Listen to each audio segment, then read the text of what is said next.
नमस्कार दोस्तों। आज की इस क्लास या वीडियो में हम बात करेंगे बायोलॉजी स्कूल लेक्चरर स्कूल व्याख्याता जीव विज्ञान के बारे में। इस वीडियो में मैंने आपके लिए कुछ एनालिसिस या कुछ विश्लेषण तैयार किए हैं जो आपकी एग्जाम की प्रिपरेशन में बहुत ही मदद करेंगे। तो आइए बिना किसी देरी के शुरू करते हैं। स्कूल व्याख्याता जीव विज्ञान, देखिए स्कूल लेक्चरर बायोलॉजी। इस एग्जाम की प्रिपरेशन जो भी स्टूडेंट या अभ्यर्थी कर रहे हैं वो एक बार ये वीडियो बहुत अच्छे से देख लें और उसके बाद ही अपनी तैयारी स्टार्ट करें। क्लियर है बात? देखिए, आप सभी जानते हैं अगर आपको लेक्चररशिप या स्कूल व्याख्याता का पेपर देना है तो दो पेपर होंगे, पेपर फर्स्ट और पेपर सेकंड। देखिए, पेपर फर्स्ट में जनरल स्टडी आती है और इसकी तैयारी कैसे करनी चाहिए, कौन सा सब्जेक्ट कहां से पढ़ना चाहिए, ये हमारे आदरणीय धीर सिंह धाबाई सर आपको बहुत बार अच्छे से एनालिटिक या विश्लेषणात्मक तरीके से समझा चुके हैं और किस विषय के लिए कौन सी बुक पढ़नी चाहिए वो भी सर ने आपको बता रखी है। संबंधित वीडियो आप देख सकते हैं और अपनी तैयारी शुरू कर सकते हैं। तो जनरल स्टडी आती है और एक बड़ी महत्वपूर्ण बात यह है कि इससे पहले जितने भी एग्जाम्स हुए हैं उनमें साइकोलॉजी को पेपर सेकंड में रखा गया है। क्लियर है बात? इस बात को आप बहुत ध्यान से समझें। पहले साइकोलॉजी पेपर सेकंड में आती थी बायोलॉजी के साथ और अब बायोलॉजी के साथ साइकोलॉजी नहीं, अब केवल पीडागोगी आई। साइकोलॉजी को वहां से निकालकर कहां ला दिया गया है? पेपर फर्स्ट में। दोस्तों, आपको ये पता होगा कि पेपर फर्स्ट और पेपर सेकंड दोनों में 40% न्यूनतम अंक, मिनिमम 40% मार्क्स आने जरूरी है। पिछली बार जिन बच्चों के सब्जेक्ट पर बहुत बेहतरीन कमांड थी लेकिन फिर भी पेपर फर्स्ट में 40% मार्क्स नहीं आने के कारण वो एग्जाम से बाहर हो गए। स्कूल लेक्चरर के लिए सब्जेक्ट के ऊपर बेहतरीन कमांड रखने वाले लोग चाहिए, इसलिए पेपर फर्स्ट में आसानी से 40% मिनिमम मार्क्स आप ला सकें, इसलिए साइकोलॉजी को इधर रख दिया गया है। और अगर आप धीर सिंह धाबाई सर से साइकोलॉजी पढ़ चुके हैं तो फिर पेपर फर्स्ट में 40% मिनिमम मार्क्स वाला जो टेंशन है वो दिमाग से निकाल दीजिए। बेहतरीन तरीके से आप साइकोलॉजी तैयार कीजिए और मैंने आपको अभी कहा है बाकी सब्जेक्ट भी आप कैसे तैयार करें ये सर ने आपको बहुत अच्छे से बता रखा है, क्योंकि हमारा जो आज का टॉपिक है वो पेपर सेकंड और उसमें भी मेन किसके बारे में है? बायोलॉजी के बारे में। क्लियर है बात? तो पेपर फर्स्ट जनरल स्टडी और साइकोलॉजी आएंगी और साइकोलॉजी के लिए आपको डॉक्टर धीर Singh Dhabai sir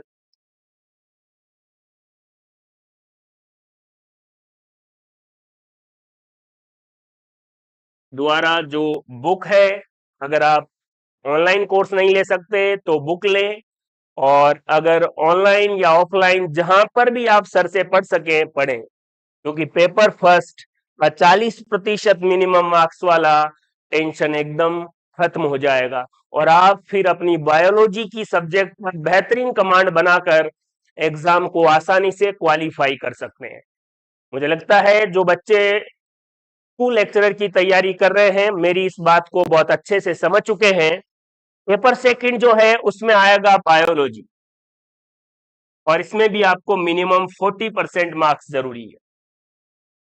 paper first में अगर आप क्वेश्चन की बात करें तो 75 क्वेश्चन आएंगे और एक क्वेश्चन 2 मार्क्स का होता है तो टोटल 150 मार्क्स हो गए। क्लियर है? पेपर सेकंड में 150 क्वेश्चन आएंगे, 150 क्वेश्चन आएंगे और एक क्वेश्चन 2 मार्क्स का होगा तो कितना हो गया? 300 मार्क्स हो गए।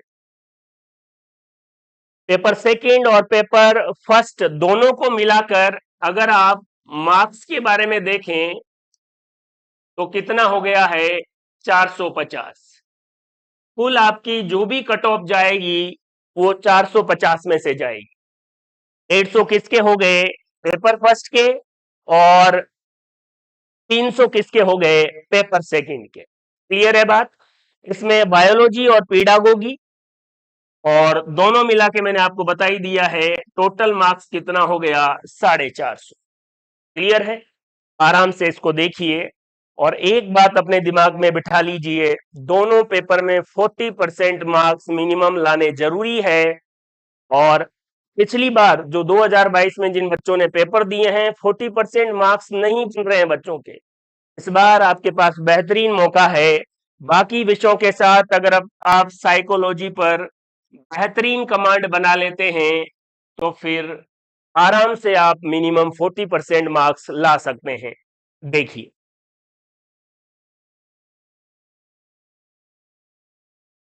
आगे चलते हैं। आगे मैं आपको बता चुका हूं इस वीडियो में हम बहुत अच्छे से एनालिसिस करेंगे जो हमारा ऑप्शनल सब्जेक्ट है बायोलॉजी या जीव विज्ञान। पेपर सेकंड इसका आएगा और इसमें बायोलॉजी और साथ में पीडागोगी पूछा जाएगा।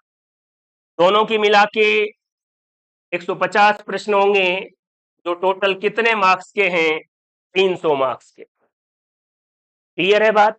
देखिए अब एक लाइन मैंने आपको यहां पर बताई है और ये बायोलॉजी की तैयारी जो भी बच्चे कर रहे हैं उनके लिए बिल्कुल एक टैग लाइन है, वो इससे बाहर ही निकल नहीं पा रहे। क्या है?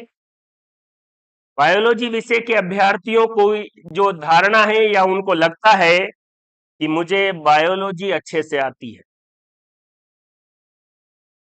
और जो भी स्टूडेंट स्कूल लेक्चरर बायोलॉजी की प्रिपरेशन कर रहा है वो मेरी इस बात से बिल्कुल सहमत होगा। क्योंकि जब आपने साइंस बायोलॉजी सब्जेक्ट लिया तब भी आपको लगता था कि मेरी बायोलॉजी में बहुत अच्छी रुचि है, और आज भी आपको लगता है कि मुझे बायोलॉजी रुचि नहीं, मुझे बायोलॉजी आती भी है, मुझे जीव विज्ञान बहुत अच्छे तरीके से आती है।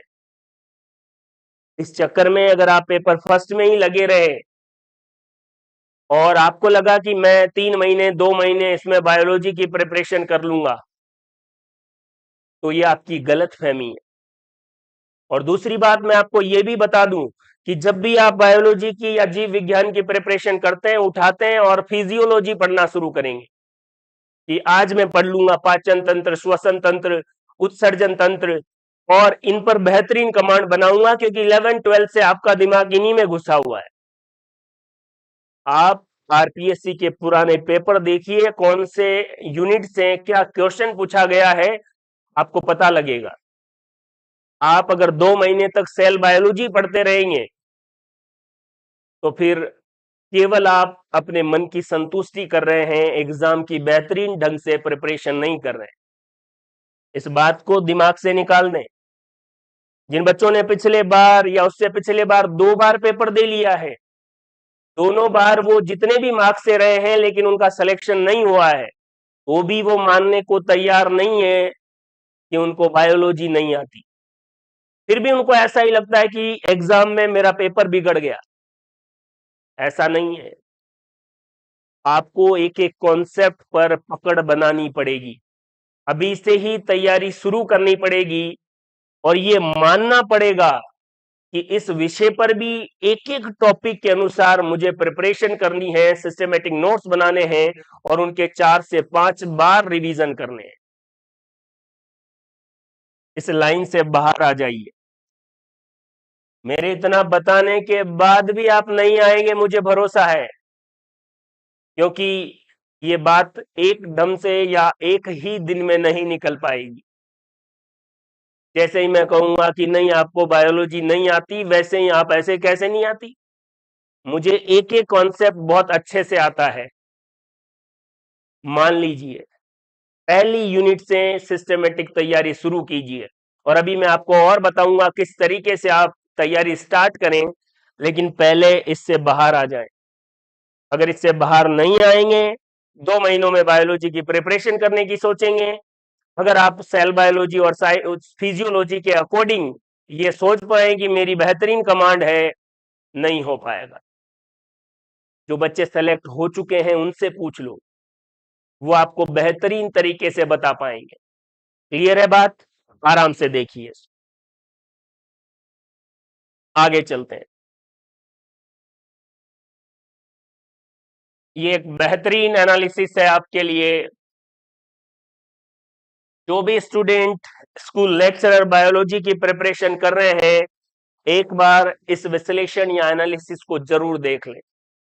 देखिए, ये टेबल मैंने बनाई है, इसमें कौन से वर्ष में कितनी पोस्ट और क्या कट ऑफ रही, तो कट ऑफ से संबंधित और साथ में उस साल कितनी पोस्ट आरपीएससी ने निकाली है उस बारे में बिल्कुल सटीक तरीके से चीजें आपके सामने हैं। आप आराम से देखें और फिर खुद भी एनालिसिस करें। देखिए, 2023, 2015, 2018, 2022, 2011 में भी पेपर हो चुका है, लेकिन मैंने कट ऑफ में 2013, 15, 18 और 22 इन 4 वर्षों को ही शामिल किया है। देखिए, अगर आप पोस्ट के बारे में देखें तो 2023 में बायोलॉजी स्कूल लेक्चरर की पोस्ट थी 103, 15 में 598, 2018 में 329 और 2022 में 162, 162। क्लियर है? देख लीजिए आप आराम से, 103, 598, 329 और 162। ये जो आरपीएससी का रिजल्ट डिक्लेयर हुआ है उससे मैंने डाटा लिया है। मान लो बाई चांस 1 या 2 बच्चों के रिजल्ट्स रोक लिए गए या उसकी वजह से रिजल्ट जो है 598 या 162 इससे आए हैं, तो उससे आप लेके परेशान नहीं हो। क्लियर है बात? ये जो एग्जैक्ट डाटा जब संबंधित जो रिजल्ट आया है उसका मैंने लिया है। डाटा का सोर्स बताना जरूरी है, वरना बच्चे एनालिसिस समझने से पहले ये करेंगे कि ये तो पोस्ट ही गलत है। क्लियर है बात? तो मैंने ये डाटा कहां से लिए हैं मैंने आपको बता दिया है। संबंधित 2013, 15, 18 और 22 का जो रिजल्ट आया है उसमें जो दिया गया था वहां से मैंने डाटा लिए, और उससे आपका एनालिसिस ज्यादा डिस्टर्ब नहीं होगा। क्लियर है बात? देखिए, अब 2013 में देख लेते हैं जनरल की कट ऑफ। ये जो कट ऑफ है, हम टोटल दोनों पेपर का मिलाकर कितना मार्क्स हो रहा था, 450, उसमें से है। क्लियर है? तो जनरल की है 318। ये पॉइंट्स में भी थे, लेकिन मैंने नेक्स्ट वाला जो नंबर है, संख्या है, वो लिया है। तो 2013 में जनरल की कट ऑफ 318, तब ईडब्ल्यूएस का रिजर्वेशन या आरक्षण नहीं था। ओबीसी की 310, एससी की 289, एसटी की 258 और एमबीसी की 292। ये 2013 की कट ऑफ है, टोटल 450 मार्क्स में से। देख लीजिए, अगर आप 2015 में देखेंगे तो पोस्ट कितनी थी, 598। क्लियर है? देखिए, जनरल 290, ईडब्ल्यूएस उस समय तक भी नहीं था, ओबीसी 281, एससी 256, एसटी 224 और एमबीसी 228। ये यहां पर पोस्ट है, और बाकी कितने मार्क्स वाले कैंडिडेट का सिलेक्शन हुआ है वो आपके सामने है। क्लियर है बात? देखिए, 2018 में देखिए, जनरल की 273, ईडब्ल्यूएस आ गया है 253, ओबीसी 266 और एससी 236, एसटी 206 और एमबीसी 218। क्लियर है बात? टोटल 450 मार्क्स में से पेपर फर्स्ट और पेपर सेकंड दोनों को मिलाकर कितनी कट ऑफ गई है वो आपके सामने है। 2022 में जनरल की गई है 282, ईडब्ल्यूएस की 259, ओबीसी की 273, एससी की 243 और एसटी की 204 और एमबीसी की 222। क्लियर है बात? 222 ये अब तक 2013, 15, 18 और 22 में हुए एग्जाम की कट ऑफ्स है और साथ में पोस्ट है। ये पोस्ट की संख्या से आप परेशान नहीं हो, एक बार फिर कह देता हूं, ये मैंने जब रिजल्ट आया है उस समय कितने लोगों का डिक्लेयर हुआ है वहां से लिया है। क्लियर है बात? तो 2013 में 103, 598, 329 और 2022 में 162 और कट ऑफ आप देख लीजिए।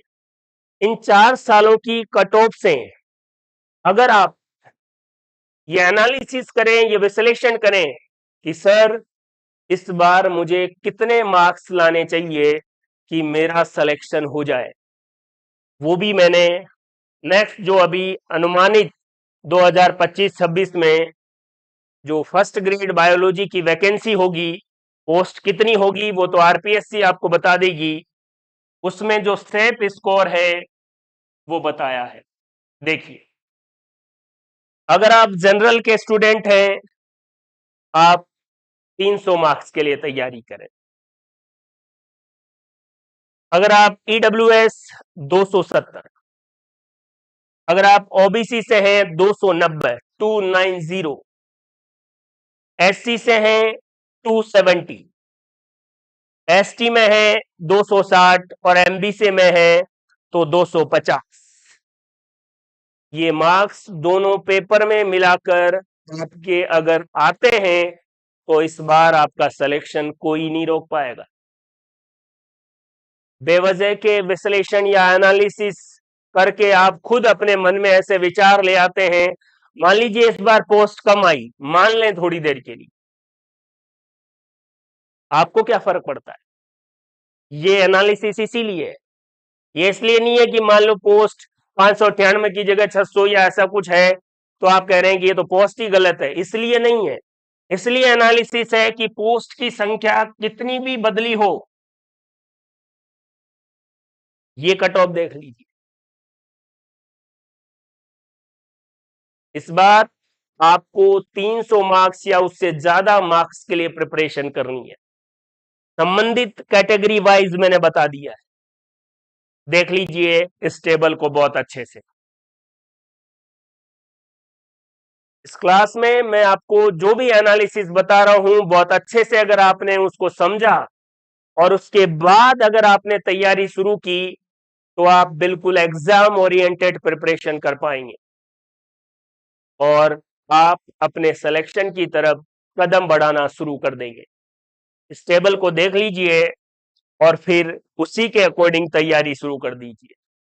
दोस्तों, आपने ये टेबल देखी, अब जितने भी स्टूडेंट देख रहे हैं उनकी क्या मानसिकता है, सबकी अपनी अपनी है।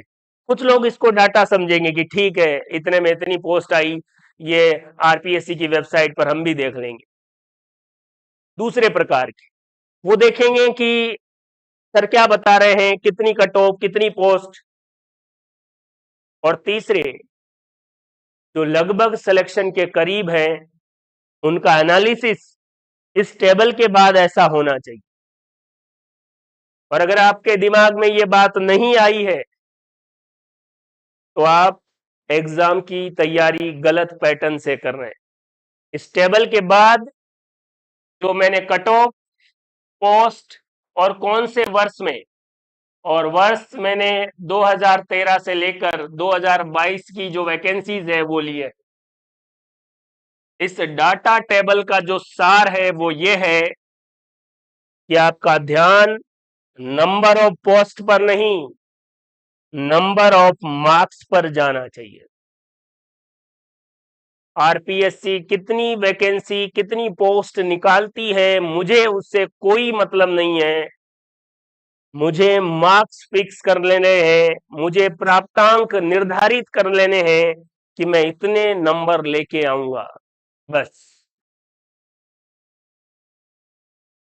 इस डाटा टेबल को देखने के बाद इसका निष्कर्ष या इसका परिणाम यही है कि आपके दिमाग में ये बात बड़ी क्लियरिटी से आ जाए कि आपका ध्यान, आपका फोकस नंबर ऑफ पोस्ट पर नहीं, नंबर ऑफ मार्क्स पर होना चाहिए।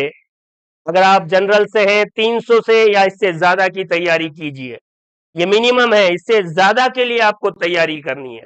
ईडब्ल्यूएस 270 और ओबीसी 290, एससी 270, एसटी 260 और एमबीसी 250, इससे कम की तैयारी नहीं करनी। और याद रखें, अभी हमने देखा था कि लगभग 240 क्वेश्चन, सॉरी 240 नंबर आप बायोलॉजी पढ़कर ला सकते। क्लियर है बात? पहले पेपर में 40% मार्क्स आ जाने चाहिए। पिछली बार तक दिक्कत थी, इस बार साइकोलॉजी को पहले पेपर में ले आए हैं। धीर सिंह धावाई सर से मार्गदर्शन लें और पहले पेपर में आसानी से 40% मार्क्स लें और उसके बाद पूरा फोकस बायोलॉजी पे करें और इन 240 में से जितने ज्यादा ला सकते हैं लाइए। लेकिन ये तब ही आएंगे जब आपके दिमाग में से वो कीड़ा निकल जाए कि मुझे बायोलॉजी आती है। अगर ये रहा तो आपको गलतफहमी होती है कि आप 1 महीने में रिवाइज कर लेंगे। आपके पास जो भी नोट्स है उसको रिवाइज तो कर लेंगे, लेकिन उससे सिलेक्शन या उतने मार्क्स नहीं बन पाएंगे। ये टेबल देखिए और इस टेबल से जो निष्कर्ष निकला है वो आपके दिमाग में फीड हो जाना चाहिए। अगर आप पूरे मन से, पूरे मनोयोग से फर्स्ट ग्रेड स्कूल लेक्चरर की तैयारी करना चाहते हैं बायोलॉजी से, तो कि सर मुझे पता नहीं है आरपीएससी कितनी पोस्ट निकालेगी, लेकिन मुझे ये पता है कि मुझे इस एग्जाम में कितने मार्क्स लाने हैं। क्लियर है बात? आगे देखते हैं। आगे एक और एनालिसिस है, और ये तो जो बायोलॉजी वाले स्टूडेंट है उनके लिए रामबाण साबित होगा। अगर आपने इस एनालिसिस को बहुत बेहतरीन तरीके से देखा और उसके बाद प्रिपरेशन शुरू की, तो मैं फिर आपको कह रहा हूं आपकी चीजें बिल्कुल एग्जाम ओरिएंटेड हो जाएगी। इस एनालिसिस में मैं आपको बताऊंगा कि किस यूनिट से आरपीएससी के पेपर में कितने क्वेश्चन आए हैं। शुरुआत मैंने इसी से की थी कि आपको ये लगता है कि मुझे फिजियोलॉजी आती है, पाचन तंत्र, श्वसन तंत्र, उत्सर्जन तंत्र, और मुझे बायोलॉजी आती है, इनसे कितने क्वेश्चन पूछे जाते हैं वो भी तो देखो। किस यूनिट से कितने क्वेश्चन, आप शुरुआत कब करें, ये सारी चीजें इस एनालिसिस के बाद आपको पता लगेगी। आइए, इधर मैंने यूनिट नेम लिखा है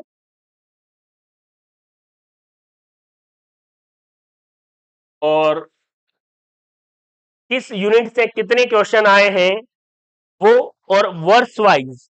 अब इसमें मैंने 2011 को भी शामिल किया है।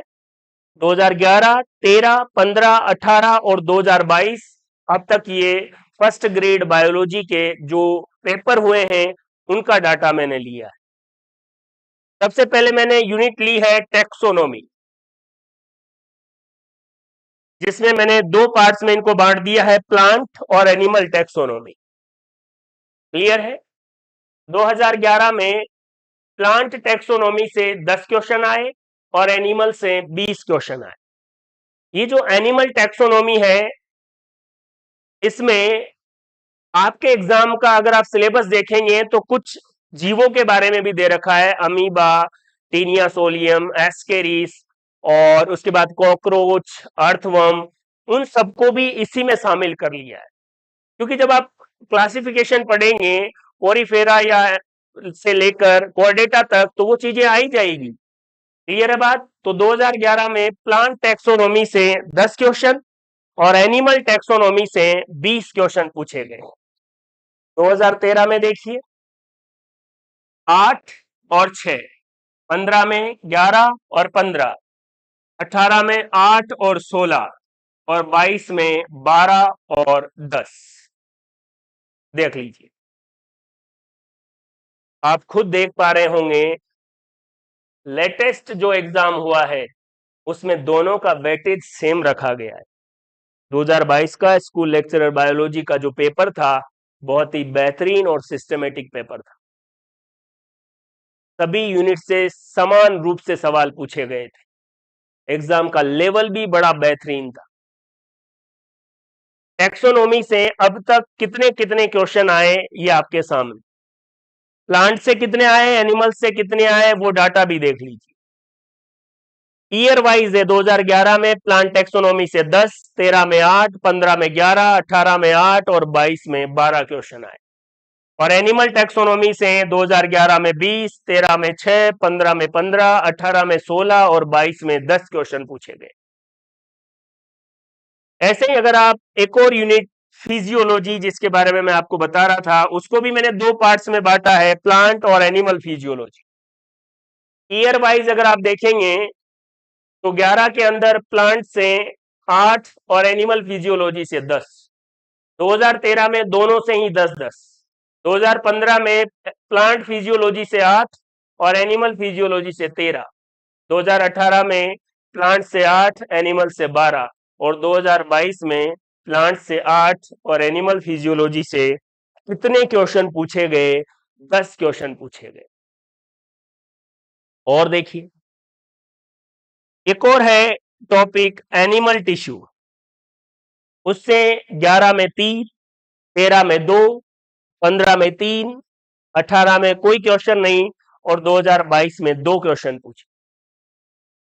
एनिमल टिश्यू अगर आप इसको पढ़ें, बहुत सारी चीजें इसमें याद करने की है और आज याद करेंगे तो कल भूल जाएंगे कि कौन सा एपिथेलियल टिश्यू कौन से अंग में है, कौन सी स्ट्रक्चर में है। इस जो तीनों यूनिट का मैंने एक साथ एनालिसिस बताया है उसको ध्यान से देखिए। एक मैंने ली है टेक्सोनोमी, फिजियोलॉजी और एनिमल टिश्यू। क्लियर है? और कौन से वर्ष में कितने क्वेश्चन आए हैं एकदम से क्लियरिटी के साथ आपके सामने है। इस एनालिसिस के बाद आपको यह सोचना पड़ेगा, क्या अगर आप टैक्सोनॉमी पढ़ रहे हैं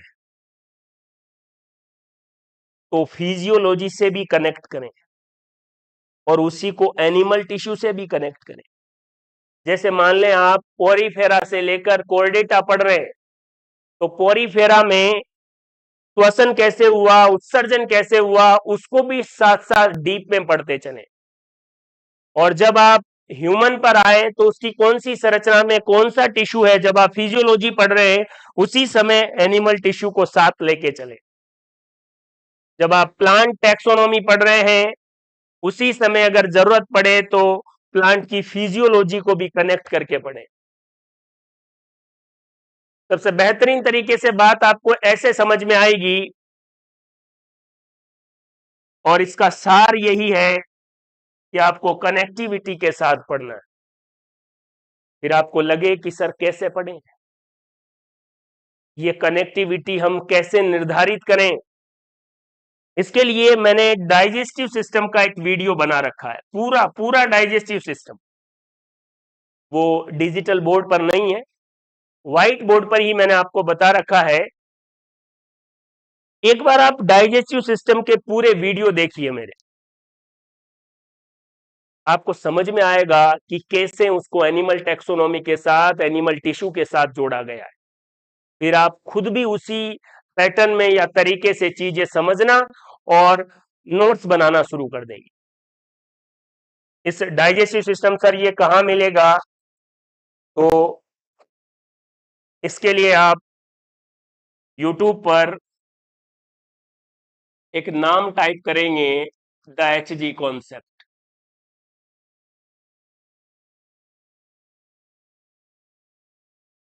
इस पर डाइजेस्टिव सिस्टम मिल जाए।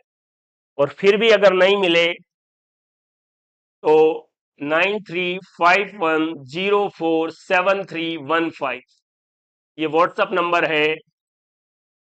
इस पर आप मैसेज करें और कि सर डाइजेस्टिव सिस्टम वाले वीडियो मुझे भेजिए, तो आप तक ये वीडियो का लिंक पहुंच जाएगा। इन तीनों यूनिट को आपस में कैसे जोड़ना है, ये बात आपको अच्छे से समझ में आई। मैं फिर कह रहा हूं, वो वीडियो डिजिटल बोर्ड पर नहीं है, आपको वहां पर बाकी सजावटी चीजें नहीं, उसका कंटेंट देखना है कि कैसे जोड़ा गया है। फिर जब आप रेस्पिरेशन या एक्सक्रेशन पढ़ें, उत्सर्जन पढ़ें, सर्कुलेटरी सिस्टम पढ़ें, तो आपका दिमाग भी वैसे काम करना चाहिए। क्लियर है? आगे देखते हैं, एक बार ये स्लाइड देख लीजिए आप। आगे फिर से वही यूनिट वाइज कितने कितने क्वेश्चन पूछे गए हैं। यूनिट का नाम है सेल बायोलॉजी। 2011 में 6, 13 में 7, 15 में 10, 18 में 11 और 2022 में 4 ही क्वेश्चन पूछे गए। कुछ लोग जब सेल बायोलॉजी पढ़ाते हैं, 2-2 महीने तक बच्चों को सेल बायोलॉजी पढ़ाते रहते हैं। टोटल 6 महीने या 7 महीने के कोर्स में 2 महीने तक, 2.5 महीने तक सेल बायोलॉजी चल रही है। बच्चों को भी इंटरेस्ट आ रहा है कि अच्छा ऐसे, ये तो मेरे को पता ही नहीं था। पता लगा क्वेश्चन कितने आए हैं, 4। देख लीजिए।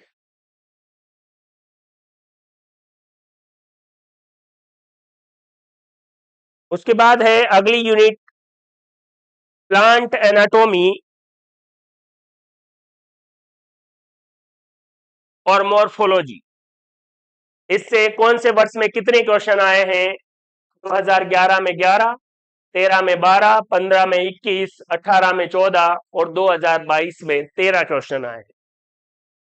प्लांट एनाटोमी और मॉर्फोलॉजी, ये जो यूनिट है, इस पर आप बेहतरीन कमांड बनाइए। अगर आप आज से ही फर्स्ट ग्रेड बायोलॉजी की प्रिपरेशन कर रहे हैं, तो सबसे पहला ध्येय आपका होना चाहिए कि आप टैक्सोनॉमी पढ़ना शुरू करें, साथ में फिजियोलॉजी और संबंधित टिश्यू को जोड़ते हुए।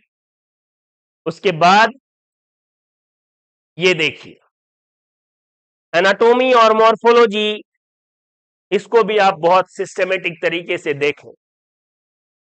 नेक्स्ट है जेनेटिक्स और इवोल्यूशन। 7, 9, 4, 5 और 9 क्वेश्चन आए।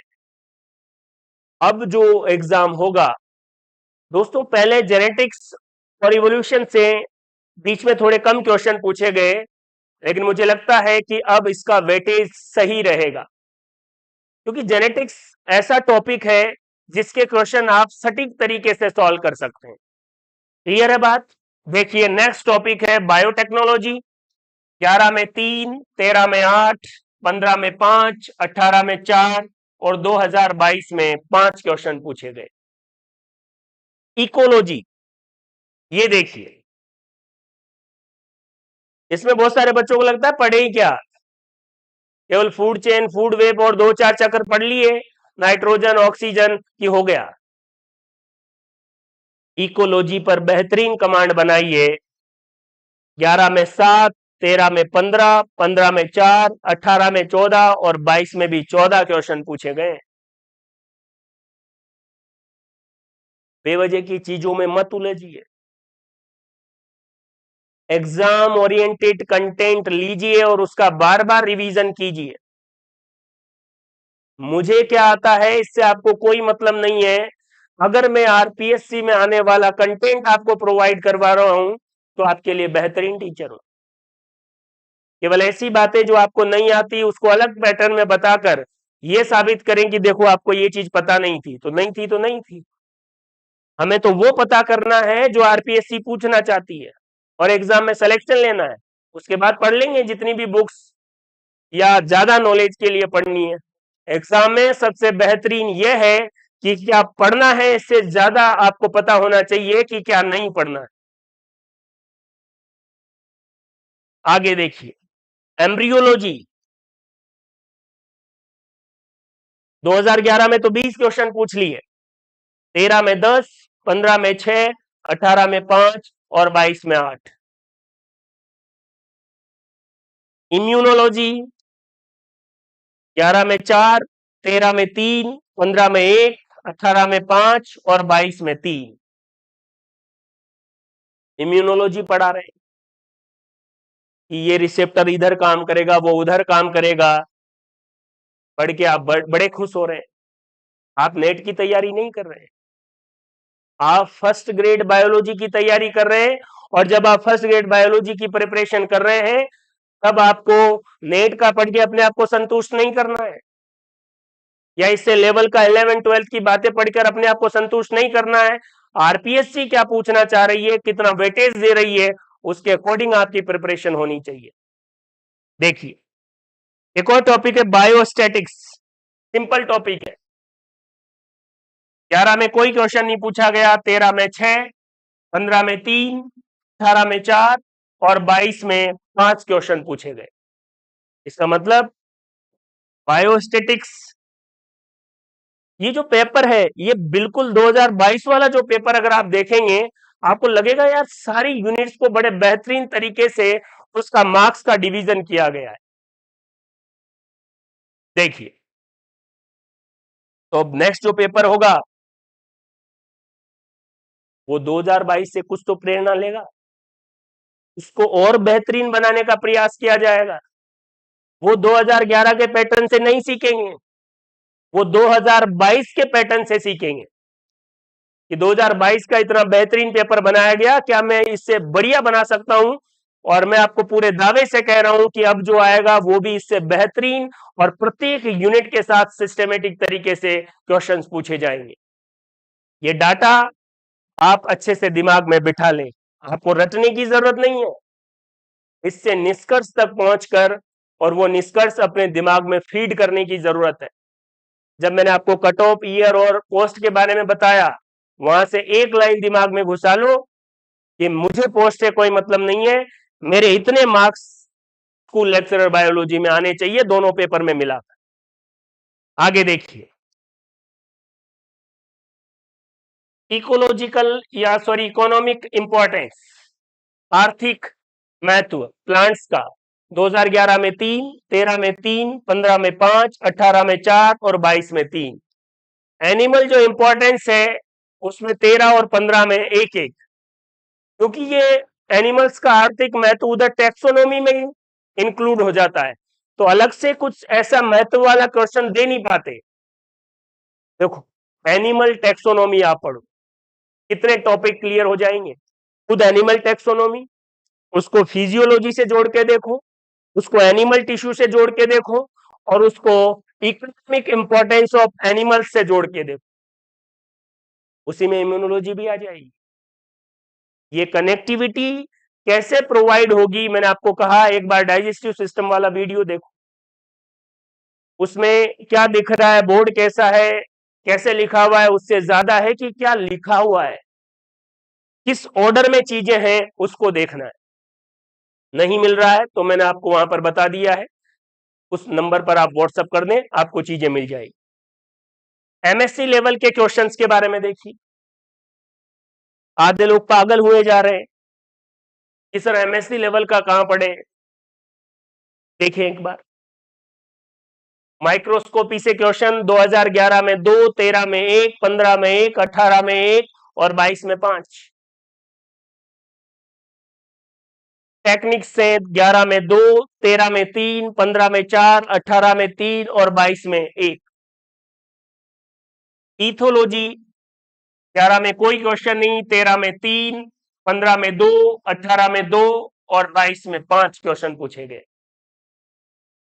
बायोजियोग्राफी और वाइल्ड लाइफ कंजर्वेशन से 11 में 3, 13 में 3, 15 में 3 और 18 और 22 में 4-4 क्वेश्चन पूछे गए। अगर केवल एमएससी लेवल के क्वेश्चंस का टोटल करें तो टोटल 11 में 7 क्वेश्चन, 13 से लेकर 18 तक 10-10 क्वेश्चन, और 2022 में थोड़ा इसका वेटेज बढ़ा है, 15 क्वेश्चन दिए गए।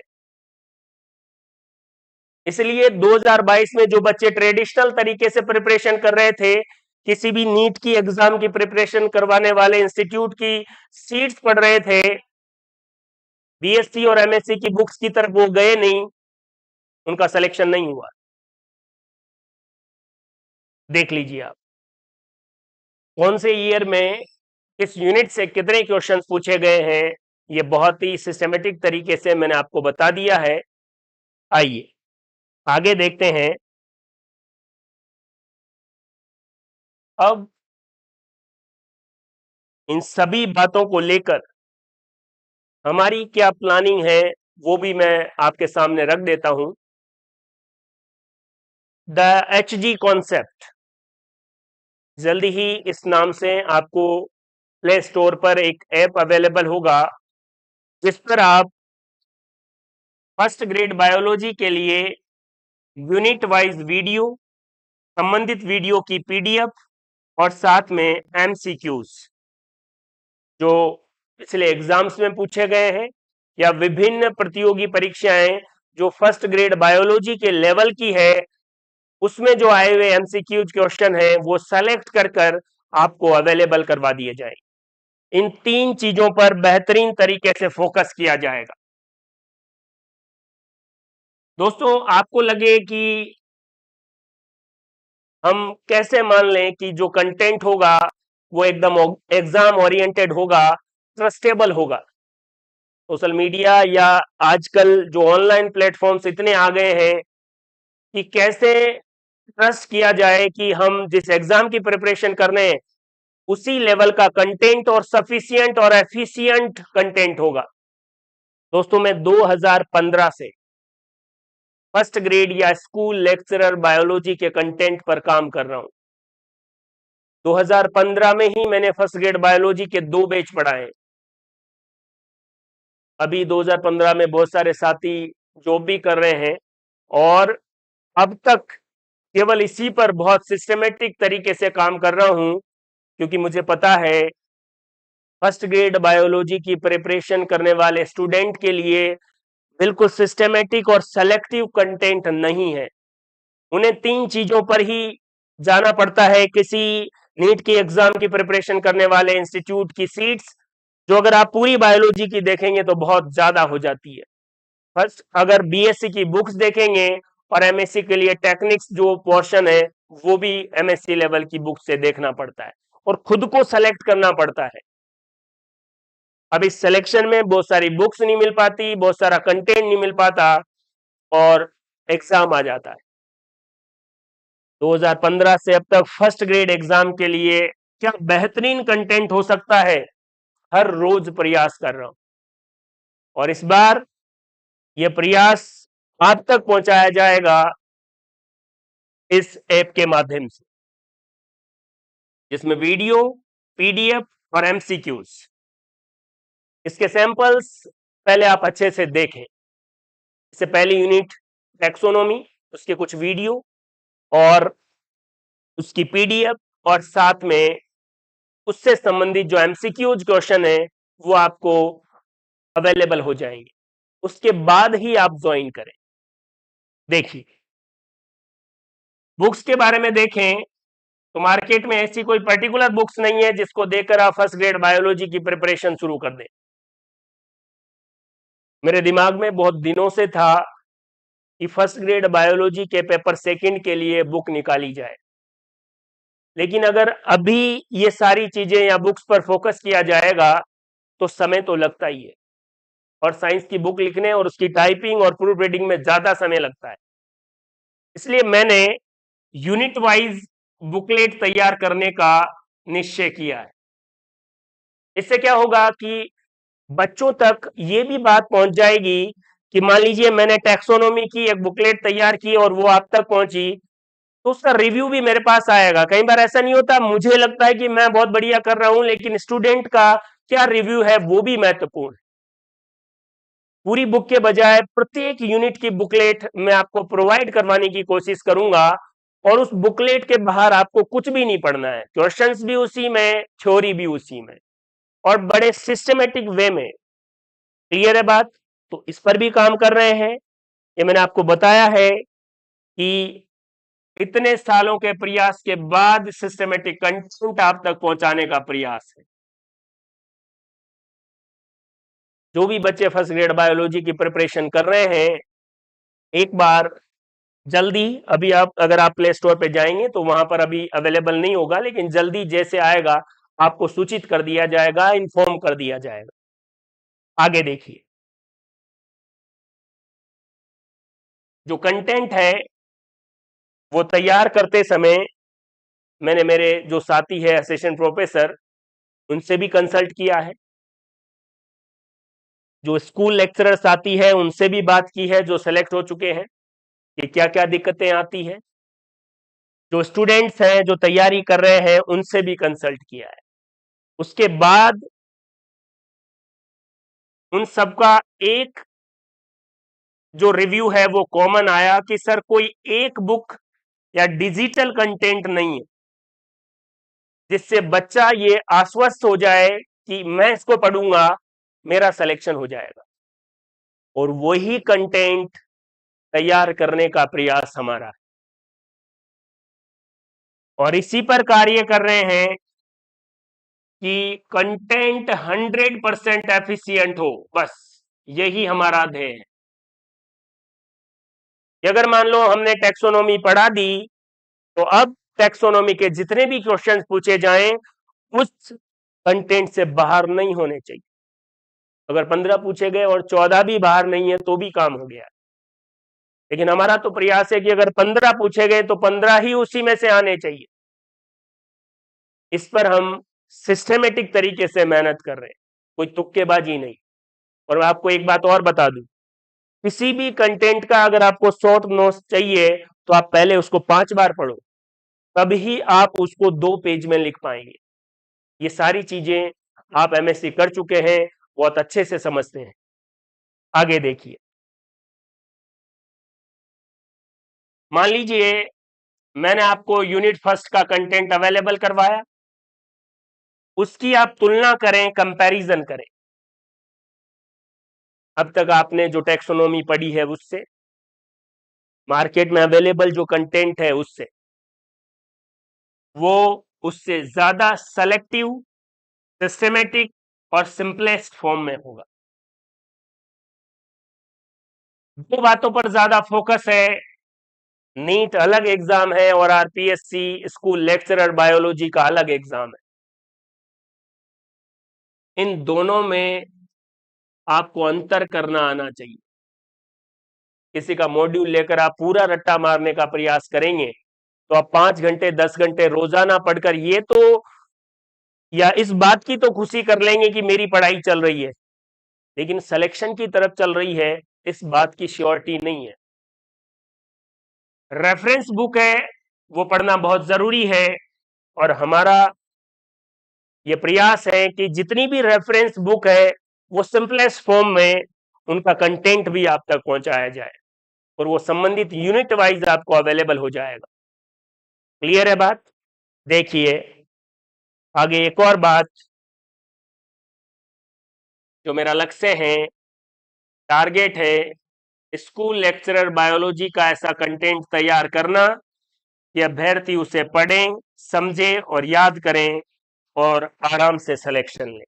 बस कौन सी बुक पढ़नी है, कहां से क्वेश्चन की प्रैक्टिस करनी है, उसका झंझट खत्म।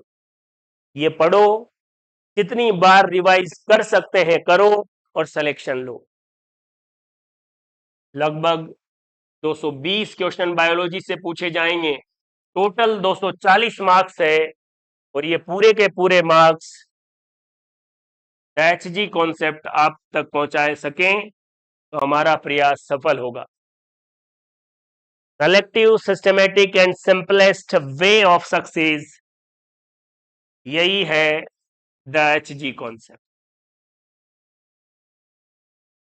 एक एक टॉपिक या यूनिट पर एनालिसिस और आपको किस वे में प्रिपरेशन करनी चाहिए, हमारा इस संबंध में क्या प्रयास है, वो सारी बातें बिल्कुल खुले मन से मैंने आपके सामने रख दी है।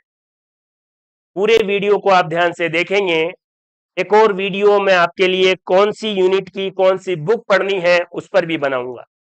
ये कोई जरूरी नहीं है कि आप इसी से ही प्रिपरेशन करें, लेकिन फिर आपको कंटेंट खुद सेलेक्ट करना पड़ेगा। बस तो कौन सी यूनिट में कहां से आपको चीजें पढ़नी है उस पर भी मैं अलग से वीडियो बना दूंगा, ये ज्यादा लंबा हो जाएगा। और अभी मैंने आपको जो एनालिसिस बताया है उसको आप बहुत ध्यान से देखेंगे, और उसके बाद इस एनालिसिस के बाद फर्स्ट ग्रेड बायोलॉजी स्टूडेंट के लिए मैं क्या कर सकता हूं या क्या कर रहा हूं उसको भी मैंने आपके सामने रखा है। पूरी चीजों को आप ध्यान से समझें, और नवरात्र स्थापना आज हो चुकी है, आज से ही अपने एग्जाम की प्रिपरेशन सिस्टमेटिक तरीके से शुरू कर दें। मुझे आशा है कि आप इस एनालिसिस का पूरा प्रयोग करेंगे और एक अपने एग्जाम की एग्जाम ओरिएंटेड प्रिपरेशन शुरू कर देंगे।